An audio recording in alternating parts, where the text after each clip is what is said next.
आज कलयुगी दौर में हर व्यक्ति को प्रभु की तलाश है।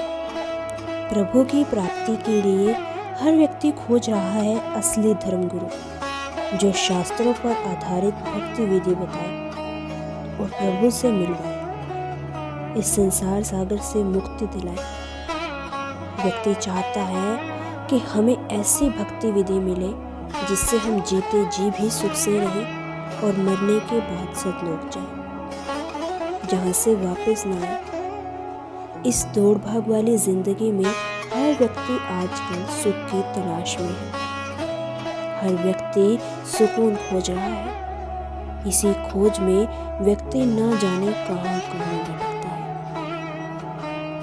कोई तीर्थों पर जाता है तो कोई मंदिरों में, कोई चार धाम की यात्रा पर तो कोई झाड़ फूक वाले सेवड़ों के फंस चुका है। दर्शकों, क्या आप जानते हैं वास्तविक तत्व ज्ञान की जानकारी के अभाव में हम दिनों दिन अपना समय ही नष्ट कर रहे हैं। असल में हम जानते ही नहीं हैं कि वास्तविक तत्व ज्ञान क्या है।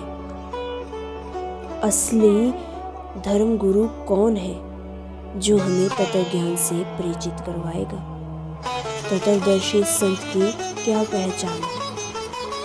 तत्वदर्शी संत की पहचान न होने के कारण हम कई बार नकली धर्मगुरु की शरण में चले जाते हैं और हमें लाभ की बजाय हानि होने लगती है, क्योंकि नकली धर्मगुरु हमें सतभक्ति नहीं बता सकते, ना ही परमेश्वर से मिला सकते, क्योंकि उनके पास तत्व ज्ञान नहीं होता है। पूरे विश्व में एक युग में एक ही तत्वदर्शी संत होता है।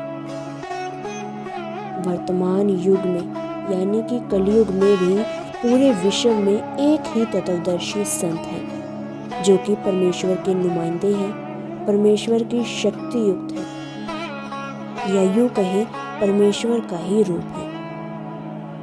लेकिन जरूरत है तो उनके विषय में जानने की। अगर बात करें तत्वदर्शी संत की पहचान की कि कैसे पहचाने असली गुरु कौन है और नकली गुरु को, तो दर्शकों, नकली गुरु की पहचान आपको तभी हो जाती है जब वो शास्त्रों के विरुद्ध भक्ति साधना बताते हैं, क्योंकि जो तत्वदर्शी संत होता है वह शास्त्रों के अनुकूल भक्ति विधि बताता है।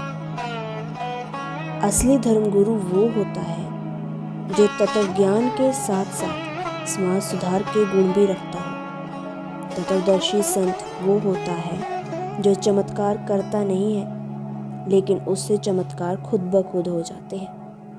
यानी कि जो जनता को रिझाने के लिए, जनता को पीछे लगाने के लिए चमत्कार नहीं करता, लेकिन ज़रूरत पड़ने पर अपने भक्तों के साथ वो दुर्लभ चमत्कार कर देता है जिसकी हम कल्पना भी नहीं कर सकते। तत्वदर्शी संत के शरण में आने के बाद साधक के साथ अपने आप ही चमत्कार होने लगते हैं।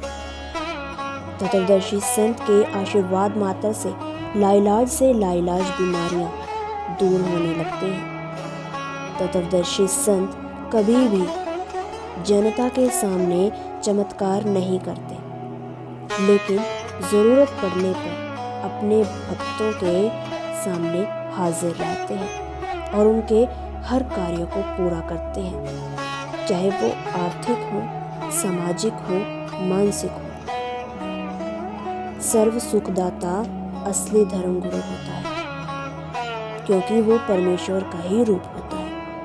वर्तमान समय में भी तत्वदर्शी संत हैं। तत्वदर्शी संत की एक और पहचान है कि तत्वदर्शी संत कुछ ऐसे अनोखे कार्य करते हैं जो कि कोई भी नहीं कर सकता, जैसे कि समाज सुधार के कार्य।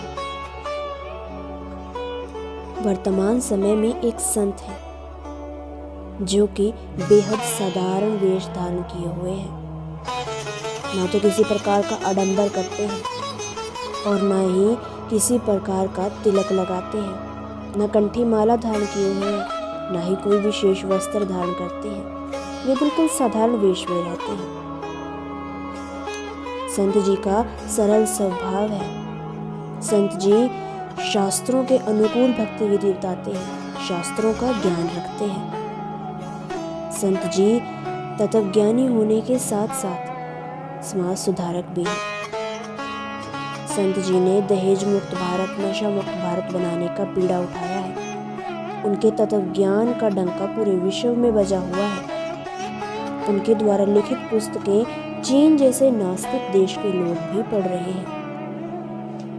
नेपाल देश में भी जिनका एक बहुत बड़ा आश्रम है, कनाडा, पुर्तगाल, इंग्लैंड, यूएसए, रशिया, दुबई आदि जैसे देशों में भी जिनके अनुयायी मौजूद हैं, और भारत देश में जिन्हें दुनिया तत्वदर्शी जगत गुरु संत के नाम से जानती है, और भारत देश में जिन्हें दुनिया जगत गुरु के नाम से जानती है। इन संत जी का नाम है जगत गुरु तत्वदर्शी संत रामपाल जी महाराज। यदि बात की जाए जगत गुरु तत्वदर्शी संत रामपाल जी महाराज जी के विषय में, तो हम उनकी जीवन लीलाओं के विषय में थोड़ा आपको बताना चाहेंगे। सबसे पहले जान लेते हैं कि जगत गुरु तत्वदर्शी संत रामपाल जी महाराज कब धरती पर अवतरित हुए और वो कहाँ से संबंध रखते हैं। जगत गुरु तत्वदर्शी संत रामपाल जी महाराज जी का अवतरण 8 सितंबर 1951 को गांव धनाना, जिला सोनीपत, हरियाणा में जाट किसान परिवार में हुआ। इन्होंने अपनी पढ़ाई पूरी करके हरियाणा प्रांत में सिंचाई विभाग में जूनियर इंजीनियर की पोस्ट पर 18 वर्ष कार्य किया। इसी दौरान संत रामपाल जी महाराज जी ने 17 फरवरी सन 1988 को फाल्गुन महीने की अमावस्या की रात्रि में परम संत रामदेवानंद जी से नाम दीक्षा प्राप्त की। उनके अनुयायी इस दिवस को बोध दिवस के रूप में मनाते हैं। जब संत जी ने नाम दीक्षा ग्रहण की तब इनकी आयु 37 वर्ष थी। संत रामपाल जी महाराज जी को सन 1994 में स्वामी रामदेवानंद जी से आदेश मिला कि अब आप लोगों को नाम दीक्षा दिया करो। अपने गुरु जी की आज्ञा को पाकर संत रामपाल जी महाराज जी ने 18 साल की अपनी नौकरी से 21 मई 1995 को इस्तीफा दे दिया और नामदान देने लगे।